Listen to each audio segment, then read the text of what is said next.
Tudo bem, André. Tudo bem, cara. Na medida do possível, né? Desse contexto que a gente está vivendo, estamos bem, né? Que aí a gente até brinca, bom não tá, mas tem gente que tá pior, tem gente que não tem o que comer, tem gente que tá doente nessa pandemia. Então, se a gente tá, né, não, se a gente, as famílias tá saudável, se a gente tem uma comidinha todo dia, se a gente, apesar das restrições que todo mundo está sofrendo esse ano. Então a gente tem que pensar positivamente e entender que essa situação vai passar, né? É importante esse pensamento positivo. Então, pessoal, já já a gente inicia. Hoje a gente vai dar um apanhado do exercício de fixação do ponto 4. Eu tinha terminado, eu estava olhando agora, eu tinha terminado o ponto 4. Porque é aquela coisa, sempre o andamento das turmas é diferente, nunca é a mesma coisa. Nunca. Nunca é igual. A turma 2, por exemplo, eu terminei o ponto 4 agora. A de vocês, a turma de vocês, eu tinha terminado semana passada. Então, o andamento pode variar um pouco de turma para turma. Tem algumas coisas que a gente quer lembrar para vocês, e dar alguns recados. É o seguinte. Sim, André, mesmo online varia. Porque é o seguinte, a gente tem aula online, é verdade, mas a aula não é gravada, igual, por exemplo, o curso de EAD. No curso de EAD, não, você grava ali, passa para o Brasil todinho. Inclusive, é por isso que o curso de EAD é mais barato, né? Porque, por exemplo, você faz uma gravação de um professor de São Paulo, você passa para o Brasil todo. O sistema que a gente está usando é remoto, ou seja, a aula é gravada, claro, a dinâmica é diferente, a gente sabe que a dinâmica, ela inclusive a aula, ela tende a durar menos, assim, o conteúdo é passado mais rápido, inclusive o professor tem que estar atento para que não adianta você passar muito conteúdo e os alunos não absorverem, não. Então, você tem que ter cuidado, porque se você deixar, vai e você joga conteúdo, não adianta você jogar conteúdo se os alunos não absorvem esse conteúdo. Então, tem esse sistema, tem o sistema que a gente vê de sala de aula, que é o sistema tradicional, tem esse sistema que a gente está atuando, que é o remoto, e tem o sistema EAD completo, que aí já é um vídeo gravado, né? Ali é outra perspectiva. Mas nos dois sistemas, no remoto e no sala de aula, mesmo no meu caso, eu estou com 4 turmas da mesma disciplina.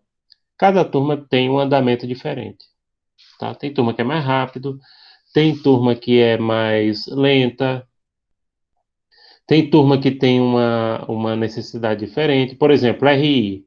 RI eu leciono para eles no quarto período. Só que o pessoal de RI não viu direito civil, o pessoal de RI não viu sucessões, não viu família. Então precisa ter uma carga horária maior lá, porque, por exemplo, quando eu vou falar sobre sucessões, eu tenho que explicar para eles o que é sucessão legítima, o que é sucessão testamentária, porque eles não têm essa noção, entendeu? Então, por isso que em RI para direito internacional privado, a carga horária é o dobro. Público é a mesma coisa, né? Mas para privado é o dobro por conta disso, porque eles não veem essas disciplinas que vocês veem que ajudam a entender direito internacional privado. Bom, pessoal, tem algumas coisas que eu quero avisar. Semana que vem não tem encontro ao vivo comigo, tá? Porque é minha semana de estudos. E eu vou aproveitar essa semana de estudos para, inclusive, terminar um artigo. Eu estou fazendo um artigo para mandar. Pronto. Nessa pandemia, o lado positivo foi que eu publiquei muitos artigos. Acho que já vai no terceiro ou quarto artigo que tem para publicar. Sério, né? E eu terminei um artigo agora domingo. Inclusive, uma dica que eu dou a vocês, se vocês estiverem fazendo um artigo, fique alguns dias sem mexer. Porque se você ficar mexendo todo dia, chega a um ponto que você não vê mais seus erros e sempre tem alguma coisa a corrigir, né? Aí eu vou trabalhar semana que vem para poder mandar para um evento. Aliás, tem outro artigo também. Esse outro artigo, o outro artigo é só para adaptar, que é uma coletânea que eu estou fazendo e também a gente vai lançar daqui para foi muito bom nesse sentido, né? Tudo tem seu aspecto positivo. Tem também a coletânea, a gente vai lançar a coletânea dos artigos do curso, do evento que a gente fez ano passado, vai sair. Mas assim, eu tenho facilidade, Joyce, porque também é a questão da prática, né? Então, por exemplo, enquanto vocês demoram um semestre, eu faço um artigo desse do mesmo tamanho em 15 dias, e mesmo tendo aula e tendo tudo. Então, esse artigo eu comecei quando? Comecei agora no começo de setembro. Pronto, o feriado de 7 de setembro, eu estava trabalhando nele. Tem que ter até 20 páginas, ele está com 19. Aí eu não terminei as 20, que pode ser que agora na revisão eu queira acrescentar alguma coisa. Aí eu vou ler ele todo novamente, olhar os erros de português, etc. Então, pessoal, semana que vem não tem aula ao vivo comigo, eu vou deixar dois estudos dirigidos, um do ponto 3 e um do 4. Aí vocês fazem esses estudos dirigidos. A prova de vocês ou vai ser dia primeiro, dia 8, e eu prefiro dia 8. Dia primeiro vocês entregariam os seminários, né? Lembrando, em relação aos seminários, é para entregar do grupo 1 ao grupo 4. E, por favor, respeitem tanto a limitação máxima e mínima de estudantes quanto de tempo e as instruções que a gente estabeleceu. Senão, a gente vai descontar pontos proporcional. Então, vocês têm que entregar dia primeiro e o ideal era a gente fazer a prova dia 8. Se a coordenação marcar, que a coordenação está vendo aí as datas, a coordenação disse que ia colocar 2 semanas de provas para vocês, né, para os professores entregar. É, era isso que eles estavam falando, inclusive na reunião de ontem, né? Todas as provas serão remotas, mesmo daqueles alunos que optaram pelo regime de presencialidade, tá? Por uma questão de isonomia, todo mundo vai fazer remoto. Em relação à turma de vocês, poucos alunos optaram pelo regime de presencialidade. Claro, esses alunos têm o direito de assistir aula lá na instituição e daqui a 15 dias, eventualmente, a gente vai transmitir lá da instituição. Porém, aí eu já aviso o seguinte: a aula vai ser 8h30, não adianta ir para a turma N1, tá? Quem optou por presencialidade, chegue de 8h30. Eu sei que não tem horário, é uma disciplina remota do professor Rogério Canizarro, né? Que aí é 100% online, é disciplina com vídeo gravado e poucos momentos de presencialidade, mas o andamento das turmas é diferente, a prova é diferente, então cada um assista a prova, aliás, assista a aula no seu horário. Se for assistir ao vivo, os que optaram por isso são poucos, eu nem lembro quantos, mas eu acho que é coisa de 3 ou 4 alunos na turma de vocês. E na outra também, são poucas pessoas que optaram, mas eles têm todo o direito de optar e a instituição facultou esse direito e a gente vai transmitir lá da sede. A gente já fez o teste. Está funcionando a conexão, né? Tem problema. Então, a gente vai transmitir de lá. Agora fiquem ligados. Outra coisa, na segunda unidade, pessoal, o regime praticamente é o mesmo, ou seja, vai ser transmitido, mesmo que seja transmitido, sendo transmitido dentro da SES, os horários são esses horários, né? 8h30 para a turma de vocês, para a outra turma é 7, terminam 8, 8 e pouco. Né? Vocês terminam 9h30, 9 para 10 horas, por aí, geralmente, né? Então vai ficar esse mesmo regime, tá? E aí eu insisto, né? Quem optou por presencialidade, assiste no horário da sua turma, né? Fique lá, assiste no horário da sua turma, porque o andamento de cada turma é diferente e a pessoa optou por presencialidade na sua turma. Então tem que assistir a aula na sua turma. Sim, aí vai ser assim bem parecido o sistema, né? Vocês vão poder fazer usando o Moodle, vão fazer exercício de fixação, vai ter a oportunidade de fazer também o estudo dirigido. O estudo dirigido eu vou deixar da próxima semana. Nesse estudo dirigido, para confirmar, pronto, a ferramenta mais fácil que eu achei para vocês confirmarem o estudo dirigido, gente, colocando um comentário. Por exemplo, esse comentário só precisa ser assim: tarefa terminada, ou tarefa finalizada, o exercício visualizado, estudo visual, enfim, alguma coisa, só para constar para vocês que seja no mesmo que vocês tenham feito, entendeu? Que fique registrado. Então, para isso. Aí, Professor, no caso, o estudo dirigido vai ser uma leitura também, como no outro? sim. Isso, né? Tá ok, obrigado. Em relação à segunda unidade, o estudo dirigido, ele, para os que optaram por presencialidade, é facultativo, tá? E o exercício de fixação, ele só conta para fins de pontuação extra. Ele não vai valer como frequência para quem optou por presencialidade, porque a própria reitoria, isso aí na determinação da coordenação.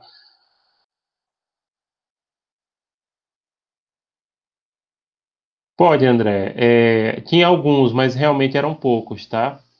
Por exemplo, no dia que eu estava Brasília, então pode ocorrer realmente oscilação, mas aí vai ser a cabo. Vai ser a cabo. Assim, comigo eu usei o Wi-Fi, não deu problema, mas como eu disse, realmente no andar que eu estava só estava Brasília. Mas vai ser a cabo. Eles já avisaram que vai ser a cabo. Aí dá uma maior estabilidade. Entendeu? Então, a partir daqui a 15 dias, né, que a gente vai fazer a transmissão de lá da turma de vocês. Eu fiz essa semana para um teste. Bom, assim, lá eles aumentaram a velocidade. Isso aí existem outras questões que é a questão, por exemplo, os alunos disseram que, no meu caso, eles conseguiram entender. Eu sei que tem alguns professores que têm uma dicção diferente. Aí pode ter que ter algum problema usando máscara, né? Isso aí foi até manifestado na reunião, mas não é o meu caso. No meu caso, eu não tive problemas, os alunos conseguiram escutar perfeitamente bem eu usando máscara, porque quem for tem que usar máscara, né? E não pode. Tinha até alguns professores que queriam trocar pelo o escudo facial, aquele escudo. Eu até comprei um, mas acho que eu não vou nem usar o escudo facial. Só vou usar a máscara mesmo. Que queria usar só o escudo. Não, tem que ser os dois ou um só. Não pode. O escudo facial ele não substitui a máscara, não. Ou usa os dois. Eu nem. Eu comprei dois para mim, para usar. Vou levar, mas acho que não vai incomodar um pouco. Vou ficar só usando a máscara mesmo. Pronto. Então, da turma de vocês, fiquem cientes com esses avisos. Sim, outra coisa. A partir da semana que vem também eu já vou lançar as faltas. Eu já fiz um apanhado aqui em relação à questão das faltas, né, dos primeiros exercícios. Eu vou mostrar rapidamente aqui para vocês, antes da gente fazer os comentários em relação ao ponto 4.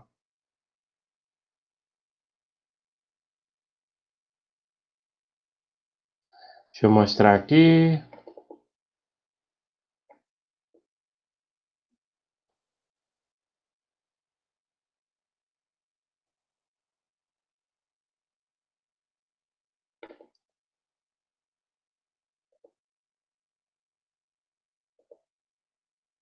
Pronto, esses que confirmaram aqui, eu tinha feito, acho que eu fiz terça-feira esse de vocês. Pode ser que alguns de vocês já tenham feito exercício do ponto 3 e 4, que ainda não encerrou. O 4, aliás, o 3 encerra hoje, né?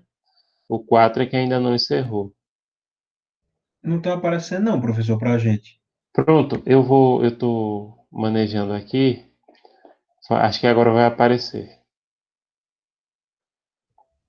Ah, agora Pronto. está indo. Foi. Pronto, aqui é o da turma de vocês. Existe fixação do ponto 1, 2, 3 e 4.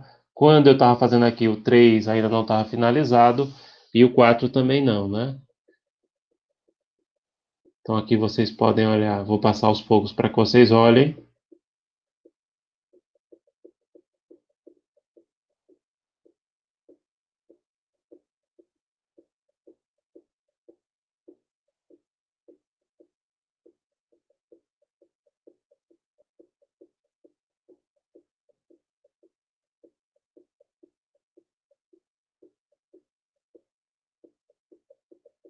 Estudo dirigido também, né? Só deixei os dois primeiros, vou deixar essa semana os outros.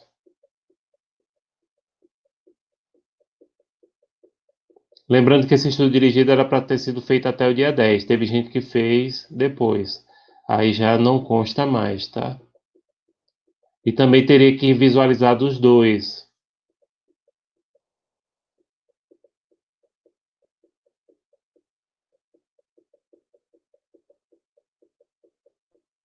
Pronto.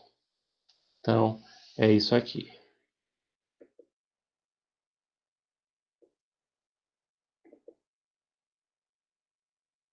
Pronto. Agora, pessoal, eu vou fazer alguns comentários sobre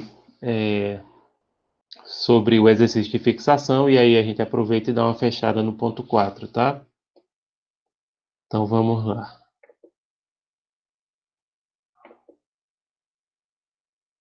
Disciplina. Então vamos lá, vocês podem perguntar. Vamos ver aqui o ponto 4.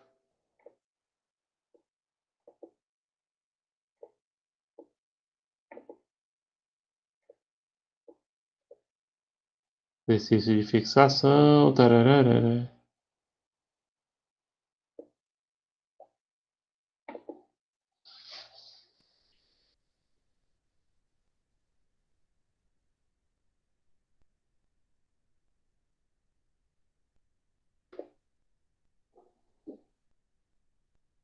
Pronto. Bem, pessoal, na prova de vocês, a dinâmica vai ser bem parecida. Eu vou colocar a legislação de um país e vocês vão dizer qual é o elemento de conexão presente naquele artigo da legislação estrangeira. O país eu ainda vou escolher, eu não escolhi. Não vou repetir países, né? Até porque isso é um motivo que eu utilizo para pesquisar a legislação estrangeira. E eu já pesquisei países da Europa, da América Latina. Agora eu estou pesquisando países da África para fazer prova, né? Então, isso aí é bem interessante, isso enriquece o conteúdo da disciplina, né? E também eu vou aprendendo, pesquisando e aprendendo. Bem, pessoal, a primeira questão aqui do exercício de fixação, e aí não esqueçam o seguinte: a nota do exercício de fixação, como vocês puderam ver ali, quando eu estava mostrando, ela é independente do número de acertos. Basta foi registrada a tentativa de resposta do exercício, já está valendo, tá? Porque ele é só para fixação mesmo. E aí, a pontuação que é atribuída, esse meio ponto por cada exercício, ele é totalmente extra, tá? Fora as atividades da avaliação e dos seminários. Como eu estava falando aqui, para os alunos que optaram pela presencialidade, o exercício de fixação ele só vale para fins de pontuação extra, mas não vale para fins de frequência, porque a frequência só vai ser auferida de forma real, ou seja, lá na instituição. Então, aqui, nessa primeira questão, tem o artigo 13 da Lei de Introdução ao Código Civil da Alemanha de 1994. É o artigo 13, parágrafo 1º. Artigo 13, casamento. As condições para a conclusão do casamento são, no que diz respeito a cada pessoa comprometida a casar, regidas pela lei do país de que são nacionais. A escolha aí do elemento de conexão, qual é o elemento de conexão presente nesse artigo 13 da Lei de Introdução ao Código Civil da Alemanha? É o voluntário? É o delitual ou penal? É o pessoal ou é o real? O que é que vocês acham? Qual é o elemento de conexão presente? Pessoal, exatamente, André e Lindolfo.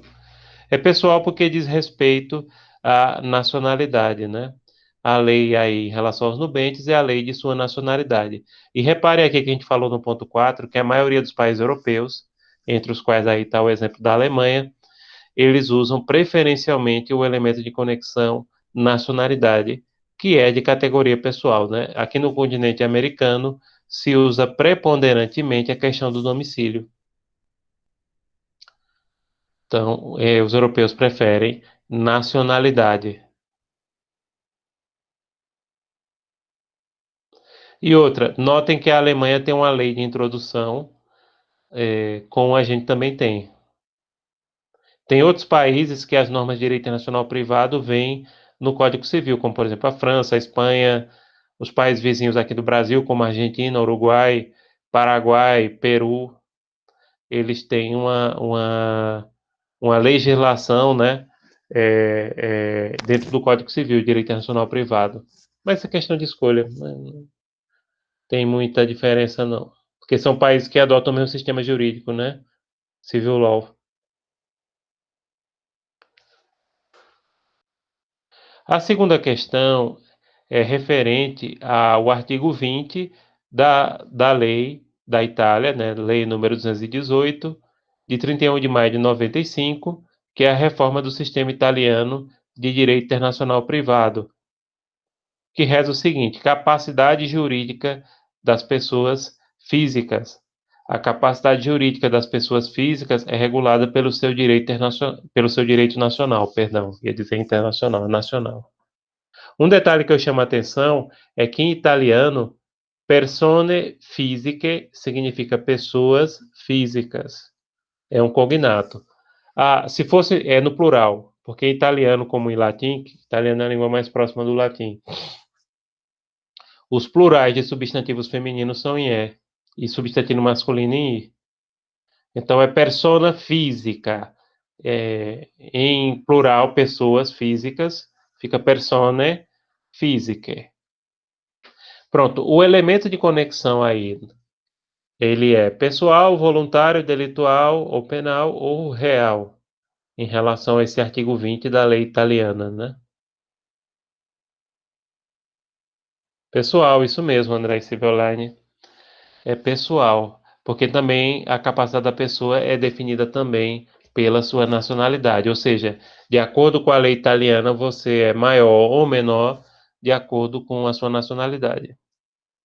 Lembrando, nos países do continente americano é domicílio, tá? Inclusive no próprio Estados Unidos.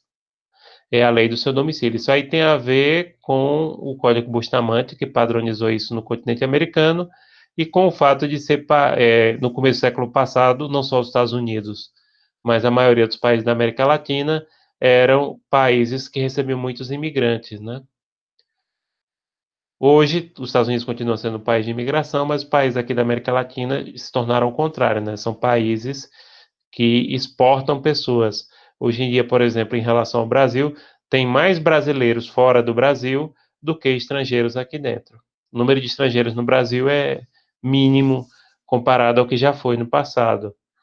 Por exemplo, no começo do século passado, há uns 100 anos atrás, mais ou menos, tinha 6% da população brasileira era estrangeira. Isso hoje em dia equivaleria a umas mais de 12 milhões de pessoas, enquanto que a população de estrangeiro hoje fica de 800 a 1 milhão de pessoas. Claro, estrangeiros que nasceram fora do Brasil, né? Não conta aí as pessoas que têm dupla nacionalidade, brasileiros de origem estrangeira. Porque, por exemplo, só brasileiros que poderiam ter nacionalidade portuguesa, a embaixada portuguesa diz que aproximadamente 5 milhões.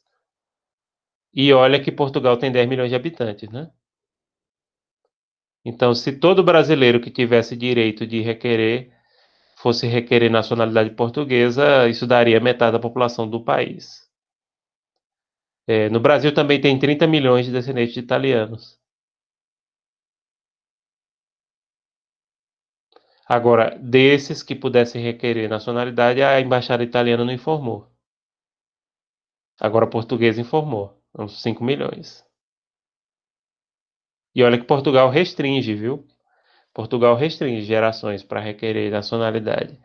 Enquanto que Itália não. Se for por linha masculina, não. Feminina, é restrito. É restrito, sim. Mas porque antes da Constituição de 46, na Itália, só quem podia transmitir nacionalidade era o homem. Isso é uma curiosidade. Não era só a Itália, não, viu? Muitos países da Europa era assim também, no século XIX. Culpem Aristóteles. Aristóteles dizia que a semente da vida era masculina. Então, era por isso que os homens só. Por exemplo, já peguei a Constituição de Portugal no século XIX, dizia o seguinte: é português quem for filho de pai português. Se a criança nasceu em Portugal de pai desconhecido, se presume que o pai é português, então a criança é portuguesa, entenderam? Que é filho de mãe solteira, por exemplo, que naquele tempo, como vocês sabem, num país católico como é Portugal, era um escândalo do tamanho do mundo.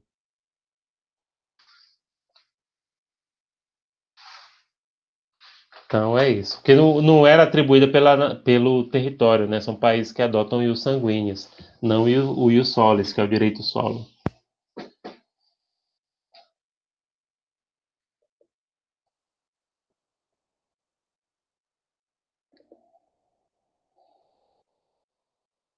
Pronto. Vamos agora para a terceira. De novo, para a Alemanha, né? A lei de introdução ao Código Civil. Artigo 42. Escolha da lei pelas partes.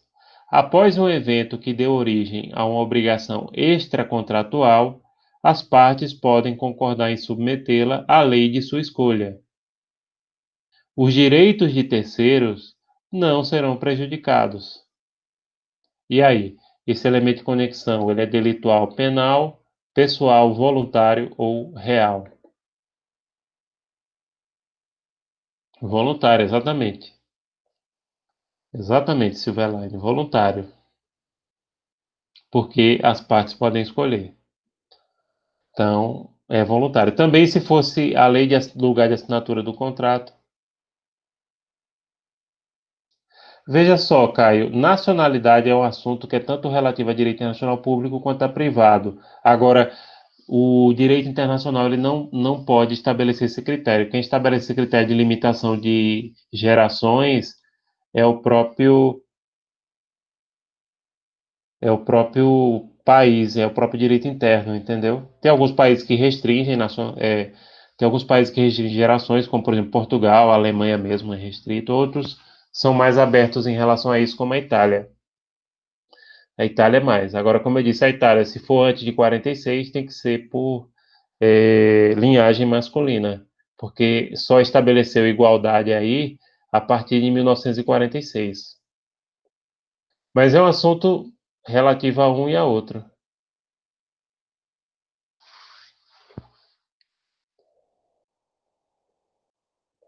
Pronto, vamos ver agora a quarta questão. A quarta questão é a Lei Federal sobre Direito Internacional Privado, LIDIP, da Suíça, que em italiano é Svizzera. Lá no site do governo da Suíça, que eles também têm um site com a legislação, ele tinha uma versão em inglês e tinha uma versão nos 4 idiomas oficiais do país, que a Suíça tem idiomas oficiais alemão, francês, romanche, que é uma língua local, e italiano. Como italiano dessas línguas aí, fora o inglês é que eu sei mais, eu resolvi escolher o que tem fé pública, né? E repare uma coisa, mesmo a Suíça sendo um país bem diferente do Brasil, o sistema jurídico é muito parecido. É o mesmo tipo de sistema jurídico nosso. Aí a gente chama a nossa lei de LINDB e os suíços chamam a lei dele de LIDIP, o LDIP. Competência. Artigo 97, parágrafo 1º. Competência, propriedades. Para as ações concernentes a direitos reais sobre propriedades localizadas na Suíça, são exclusivamente competentes os tribunais do lugar de situação. Aí o elemento de conexão pessoal, delitual, voluntário ou real. Real, exatamente, porque tem a ver, André, com a questão da propriedade, né? Então é um elemento de conexão que é real. Tudo que tem a ver com propriedades é real. Outra coisa que eu chamo a atenção a vocês em relação ao italiano, que é uma língua muito próxima da nossa, né? Reparem o seguinte aqui nesse artigo. Diritti reali, que são direitos reais italianos. Azioni, ações.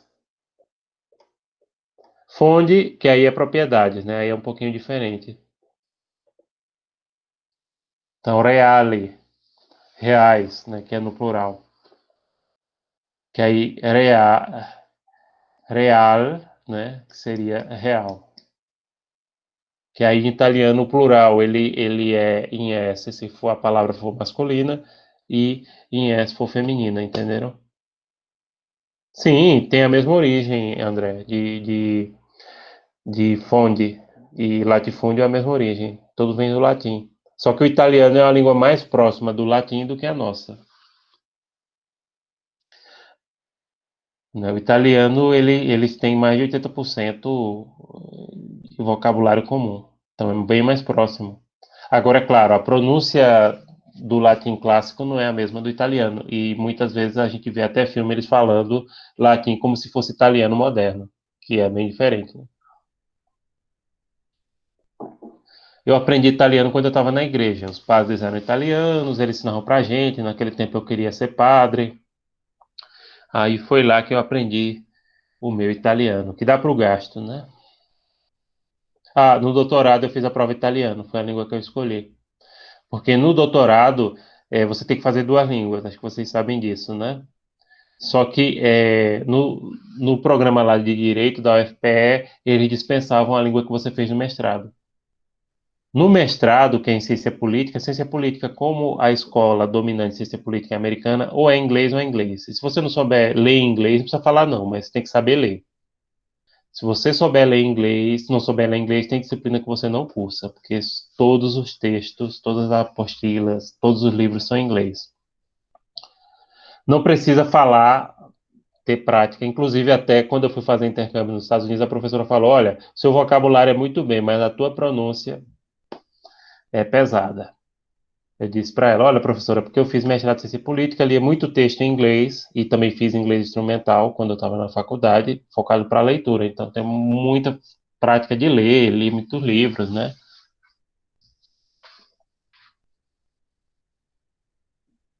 Não, André, porque tem que ser duas línguas. O que você pode fazer é dispensar a segunda língua se você fez no mestrado. No meu caso, foi dispensado a língua do mestrado. Ah, e em direito não pode ser espanhol, o que é uma besteira. Direito aqui da UFPE é preconceito com espanhol. Eu fiz uma prova de doutorado da UNB em Brasília, não passei, fui fazer lá. Eu rodei, perceba o seguinte, eu fiz mestrado na UFPE em ciência política, né? Aí eu não queria fazer doutorado na UFPE. Aí eu rodei. Fui na Paraíba, fui para Minas, fui para Brasília, UNB, e voltei e fiz na UFPE e passei, né? Tá certo, eu fiquei um pouco, tive uns problemas lá dentro, fiquei um pouquinho com raiva, não vou dizer agora o que foi, né? Mas eu tive uns probleminhas lá dentro, não interessa agora o que foi. Só adianto que a culpa não foi minha e não foi minha de verdade, né? E aí eu disse, eu não vou fazer mais doutorado aqui, não. Vou tentar em outras instituições. Aí fiz em Brasília. Aí em Brasília, gente, eles não dispensavam do mestrado. Aí eu fiz a prova de inglês e fiz a prova de espanhol. A de espanhol estava mais difícil do que a de inglês. Por que estava mais difícil? Porque em espanhol, como a língua é próxima, eles focaram a prova na gramática. E a gramática do espanhol é tão difícil quanto o português. Joyce, é mais fácil de fazer em outro país, dependendo dos países. É, mas é mais difícil para reconhecer, entendeu? Por exemplo, quando eu fiz, não, até agora, doutorado na UFPE, na minha linha de pesquisa, só tem duas vagas por ano. Então só são dois alunos. Só entrou eu e uma menina do Rio Grande do Norte, quando eu fiz. Então só são duas vagas. Mestrado, cada linha tem quatro. Por exemplo, teve uma orientanda minha aqui da SES que ela passou em segundo lugar. Tinha 112 pessoas. 112 pessoas, ela passou em segundo. Na minha, eu não lembro quanto foi a concorrência, não. Lembro, não. É um pouco alta, mas não chegou a isso tudo, não. Agora a dela eu fiquei admirado, porque foram 112 pessoas que fizeram a prova para a linha dela, que só tinha quatro vagas, e ela passou em segundo lugar. Né? Eu fiquei. Foi pesado, viu? Outra coisa também é o seguinte: se nenhum aluno. Isso ocorre, viu? Pronto, ocorreu no mestrado. Eram 15 vagas para o mestrado. Tinha 50, 60 pessoas concorrendo. Eles só passaram 13. Só quem tirou mais do que 7, entendeu? Só passaram 13. Por quê? Porque a federal não se sustenta com o pagamento de mensalidade de aluno. Isso aí é uma situação clara, né? É, Então, eles não têm interesse. Então, será assim, olha, só esse... Tinham 50, 60 inscritos quando eu fiz o mestrado. Só só, só 13 tiraram acima de 7, então fica esses 13. Foi isso que aconteceu na época que eu fiz mestrado. Ah, e bolsa só vai aparecer para mim, só vieram me oferecer no segundo ano e eu não pude pegar porque estava trabalhando. Naquele tempo a bolsa era R$ 855, agora está 1.500, mas foi cortada, viu? Não tem, praticamente quem entrar não tem direito à bolsa. Quando eu fiz doutorado, eu também não peguei a bolsa porque eu estava trabalhando. Eles disseram, agora se você tiver desempregado e arrumar um emprego, eles não cortam a bolsa. E eu não peguei, eu nunca peguei bolsa de pesquisa, né? A bolsa de doutorado era 2.200. Era não, é ainda, porque eles não aumentaram, tá o mesmo valor há muitos anos, né? Mestrado é 1.500 e doutorado é 2.200. Aí doutorado era assim, eles disseram, olha, como você está trabalhando, você não pode pegar, mas se você ficar desempregado, não estiver trabalhando, se você arrumar um emprego, eles também não cortam, você fica recebendo.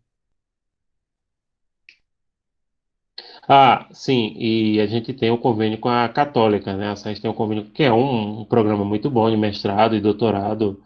De fato é um pouco caro, mas são instituições sérias, né? E que tem bons professores, né? Vale a pena fazer, sim. Tá, acho que deve estar na faixa de 2.000 e tanto do mestrado. O valor é o mesmo, o que diferencia é o período, né? O doutorado é mais maior, né? Mestrado até 2 anos e doutorado até 4 anos. Mas é nessa faixa. Sim, mas voltando aqui. Então, aqui de fato são direitos reais, né? Então, o elemento de conexão aqui é real. A última questão que eu vou comentar com vocês é sobre o artigo 12 do Código Civil do Paraguai. No Paraguai, eles não têm uma lei à parte, eles têm um Código Civil que tem as normas de direito internacional privado. E aí, esse artigo 12 da norma paraguaia estabelece o seguinte: a capacidade e incapacidade de fato das pessoas domiciliadas fora da República serão julgadas pelas leis de seu domicílio, ainda que se trate de atos praticados ou bem existentes na República. Então, o elemento aí é voluntário, real, delitual, ou penal, ou pessoal. Pessoal, exatamente, André. Pessoal. Domicílio, né? E o Paraguai segue o critério do continente americano. No caso do Paraguai, eu coloquei na prova do 10º período passado, porque tinha um aluno, por sinal, um bom aluno, não vou dizer o nome dele, mas um dos melhores alunos da turma. Eu estava falando aquela coisa que os autores dizem que quase todos os países, em relação a bens, seguem o critério da lei situado da coisa. Ele disse: tem algum que o senhor saiba que não segue? Eu digo: os que eu conheço todos seguem. Ele disse, até o Paraguai. Eu digo, eita, o Paraguai eu não sei não, mas eu vou fazer o seguinte, eu vou colocar o Paraguai na prova de vocês, aí vocês resolvem. Analiso. Aí eu peguei e fui pesquisar a legislação do Paraguai. O Código Civil do Paraguai, gente, ele é muito bom, apesar da gente esculhambar que tudo do Paraguai é falsificado, que não presta, né? Mas é bem interessante o Código Civil deles, bem organizadinho. A própria Constituição deles é bem organizada, na parte de tratados mesmo, é muito melhor do que a do Brasil nesse sentido. E o Paraguai é interessante saber isso, porque tem muito brasileiro que tem propriedade no Paraguai, principalmente proprietários de terra. As propriedades, boa parte das fazendas do Paraguai são de brasileiros. E tem muita gente estudando lá, principalmente medicina. Acho que todo mundo conhece alguém que faz medicina no Paraguai, né? Porque o curso de medicina lá é muito mais barato. Aqui no Brasil, pelo amor de Deus, eu fico, quando eu olho assim o pessoal falando em valor de curso de medicina, eu digo, pelo amor de Deus. Né? Eu já vi curso aí de 7.000, 8.000 reais. Pessoal, eu digo, quê? Caríssimo. Caríssimo. Apesar que tem gente que diz que compensa, né? Tem gente que diz que compensa.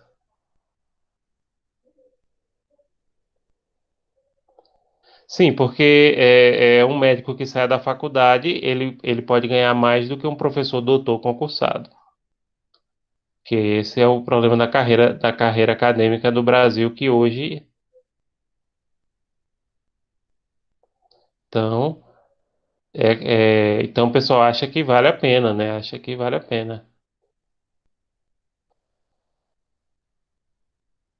Então, se o médico não quiser fazer nada, saiu da faculdade, ele vai ganhar mais do que um professor doutor concursado, que ganha, concursado, né? Que ganha seus 10, 12 mil por mês.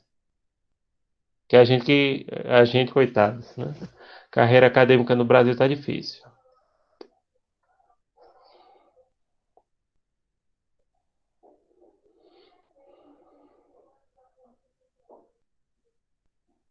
Sim, apesar que eu conheço médicos muito bons, que atendem muito bem, né? Que realmente se esforçam, que examinam os clientes. Então tem sim. Tem aqueles que é só. Eu acho que tem profissões que, aliás, toda profissão você só deveria seguir, não pela remuneração, mas se você achar que tem vocação para aquilo. Não porque vai dizer, ah, eu vou ganhar uma fortuna. Sim, não é a questão de você achar, ah, eu tenho vocação, eu sou professor porque eu gosto de ensinar. Eu, por exemplo, nunca quis fazer concurso para juiz, para promotor, mesmo considerando a perspectiva. Tem colega da minha turma que estagiava comigo que é juiz, né? Dá o maior apoio, fico orgulhoso dele ter passado no concurso, mas não é meu perfil, não é. Agora, é claro, eu poderia ter feito o concurso para diplomacia. Aí, de vez em quando, bate aquela coisa, por que é que eu não insisti, não fui estudar de verdade para fazer o concurso para diplomacia? Porque eu acho que diplomacia eu teria jeito, porque eu gosto de idiomas, gosto de viajar, né?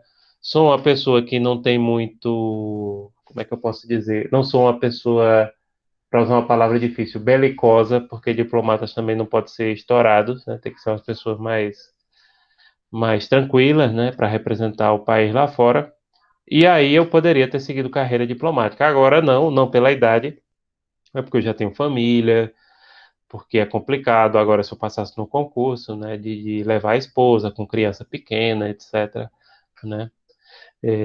Mas, por exemplo, eu olhando assim a minha época de estudante, realmente as duas coisas ou era para ser professor ou para ser diplomata.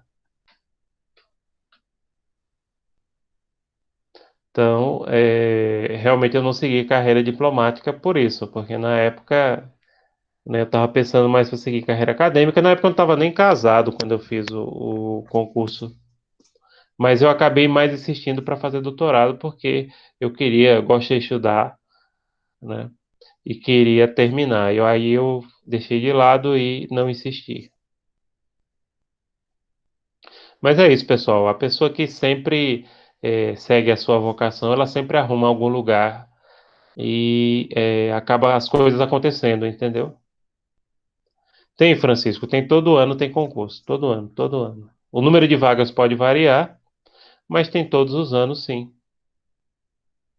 No meu caso, é porque provavelmente eu seria nomeado para um posto classe C ou D e ficaria complicado de levar a minha família, né? Então aí é mais a questão pessoal.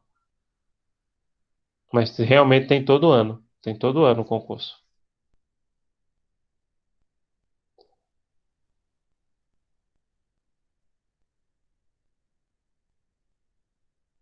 Porque é o seguinte, em relação à carreira acadêmica no Brasil, a perspectiva é o seguinte, pessoal. Em algumas perspectivas, sim, Francisco, mas eu achei mais interessante a prova do que o curso da magistratura, que é muito tecnicismo, muita besteirinha de manualzinho, enquanto que era uma prova mais interessante, tinha muita coisa de história, de ciência política, de português. Então eu gostei mais, e eu fiz a prova na época era CESP, eu peguei ponto de corte em economia. Mas realmente é um concurso para quem. Alguns alunos, tanto de direito quanto de RI, até vêm me perguntar. Eu digo: olha, é um concurso que você vai ter que investir 1 a 2 anos da tua vida. Se a sua família tem condições de lhe bancar, beleza, insista, porque vale a pena, porque você vai ter uma carreira ali das melhores do Brasil hoje, do serviço público, né? E com um dos melhores níveis de remuneração das carreiras, né? Então vale a pena investir, com certeza. Agora, pode ter certeza, é uma carreira que você, para estudar, vai ter que investir de 1 a 2 anos da tua vida. Tem alguns cursinhos que são mais conhecidos, como por exemplo o Clio, que a Damásio comprou. O Clio era independente, que é o curso do Barão, tem até nas redes sociais, tem a figura do Barão do Rio Branco. É o Clio, é o melhor, é o mais conhecido, né? Aí a Damásio comprou, né? O Complexo Damásio Jesus comprou. Aí agora é do Damásio. Mas tem lá em Brasília, tem gente que vai lá para Brasília. Aí depende do nível de conhecimento de cada um. Vale a pena investir num cursinho desse? Sim, sim. Mas agora, 1 a 2 anos que você tem que estudar para conseguir passar. Mas vale a pena, sem dúvida. É uma carreira excelente. Mesmo agora tendo uns malucos lá dentro do ministério, né? Mas aquilo ali é uma carreira que vem. Sim, tem um bocado de. Gente, eu entrei no site do Itamaraty, o pessoal com palestras sobre comunismo, globalismo, aquelas conversas de Olavo de Carvalho que não tem nem vem nem vai. Porque perceba, Olavo de Carvalho é ruim, não é porque ele é de direita. A gente já teve grandes pensadores de direita no Brasil e no mundo. É porque o cara ele é um pouco paranoico, sabe? Ele acha que existe uma conspiração internacional para instalar o comunismo. É porque é o seguinte, é como se a gente vivesse na Guerra Fria. Parece que ele não entende que o sistema internacional que a gente está vivendo hoje é um sistema multipolarizado, é um sistema de pós-Guerra Fria, que não tem mais aquele mundo bipolar da juventude dele, porque tem gente que parece que fica concebendo o mundo como era a realidade a partir da sua juventude, entenderam? É isso, o problema dele é isso. Sim, ele diz que não duvida, né? Eu já li, pronto, eu sou professor de filosofia. Eu li um texto dele sobre Kant. Ele não entende, ele não consegue, ele só tem a quarta série, ele não consegue entender Kant. Ele não consegue entender Kant. Não consegue entender, porque ele só tem a quarta série. Por exemplo, tem dois livros ali. Pronto, vou pegar.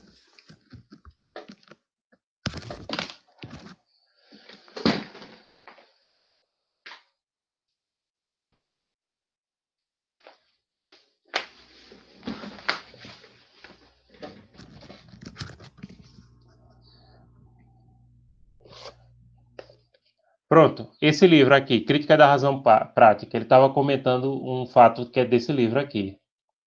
Ele não conseguiu entender, gente. Ele não conseguiu entender. Ele não tem arcabouço intelectual para entender isso. E tem o Crítica da Razão Pura, né? Dois livros de Kant. Ele não consegue entender, não. Porque o camarada só tem a quarta série. Aí ele coloca, ele escreve razoavelmente bem, ele sabe usar algumas palavras, mas assim, ele não. O nível de formação dele é insuficiente para ele conseguir entender um autor desse nível aqui, Kant. E não tem vergonha de comentar. Aí o que acontece? Gente que não entendeu Kant, que não leu Kant, que não estudou Kant, e que. E também isso aqui não é qualquer pessoa que entende, né? Tem que ser uma pessoa que tem uma bagagem de leitura, etc., para poder entender um autor alemão complexo como Kant, e vai lá e lê por ele e fica dizendo bobagem, né? Mas Kant, eu li o texto dele, ele não entendeu. E eu conheço Kant. Aliás, Marco Aurélio disse que eu sou kantiano, né? Meu filósofo é Kant. Não entendeu. Sim, gente, mais alguma coisa? Aí lembrando, semana que vem a gente não tem encontro porque é minha semana de estudo. Daqui a 15 dias a gente transmite a partir das 6 e daqui a 15 dias, caso a coordenação não tenha marcado a prova, fica a entrega dos seminários de vocês, como já está agendado, dos grupos 1 ao 4, e eu faço uma revisãozinha para a prova de vocês em cima da prova que eu já vou fazer durante a semana. Aí eu já dou a dica em cima da prova.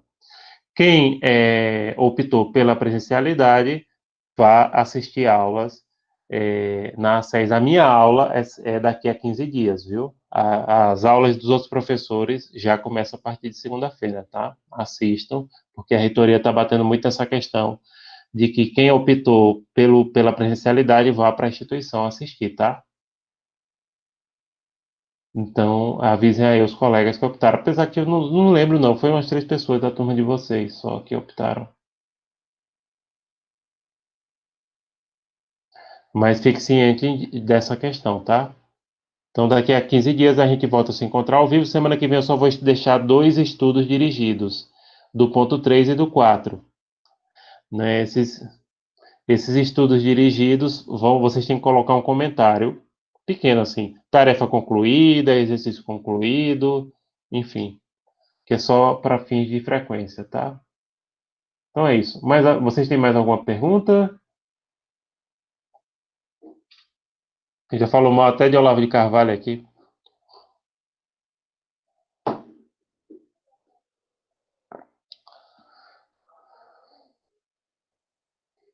Aliás, ganhou dinheiro com esse movimento. Ele ganhou muito dinheiro. Muito, muito, André, muito dinheiro.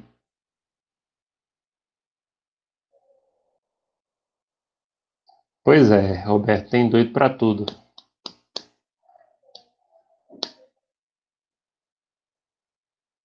Sim, Francisco, tem muitos seguidores. Joyce, realmente tem uns doidos que é bom pra ganhar dinheiro, né?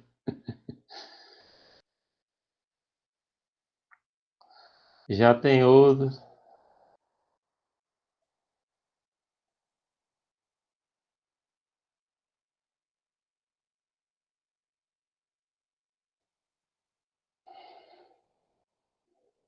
Então é isso, gente.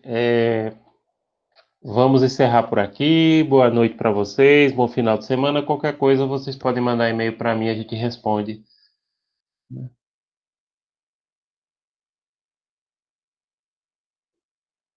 Boa noite, gente. Obrigado pela presença de vocês.